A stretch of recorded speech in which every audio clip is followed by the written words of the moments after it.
ရက်ထဲလေးဖျားရှုခေါ်တိုင်းဆူတောင်းနေရတဲ့အရာလေးတစ်ခုရှိတယ်ဘယ်အရာမှဆူမတောင်းအဲ့ဒါပဲဆူတောင်းနေရတယ်ဘာလဲဆိုတော့လေ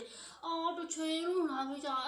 မြကြီးနာကိုယ်တလည်းမရှိဘူးလားထဝဲကိုယ်တလည်းမရှိဘူးလားဘိတ်ကိုယ်တလည်းမရှိဘူးလားဆိုတချင်လို့လာမင်းနေကြတာလေတကယ်တိလားဇစ်ရှီကနေဝယ်တဲ့ခါကျဇင်ကရန်ကုန်ကလေရန်ကုန်ကဆိုတော့ငွေကြိုလွှဲမှပဲပို့လို့ရသူတို့ကလည်းငွေကြိုမလွှဲခြင်းဘူးကျမကလည်းငွေကြိုမလွှဲပဲနဲ့မပို့ရဲဘူးเนาะအဲ့ဒီတော့ကိုယ်တလည်းလိုချင်တယ်တကယ်เนาะဆိုင်မှာတင်အောင်တာပဲဖြစ်ဖြစ် online မှာရောင်းတာပဲဖြစ်ဖြစ်ဇင်စီလာဝယ်တဲ့သူတွေကိုဇင်ကလွှဲပေးမှာ order လွှဲပေးမှာအဲ့ဒီကိုယ်တလည်းအရန်ကိုမှရချင်ပါတယ်เนาะရချင်တယ်အဲ့ဒါကိုဆူတောင်းနေရတာအခုရက်တည်းအဲ့ဒါပဲဆူတောင်းကျန်တာဆူမတောင်းအဲ့ဒီတော့เนาะတကယ်ဆိုင်မှာတင်အောင်ကျင်တဲ့သူတွေเนาะ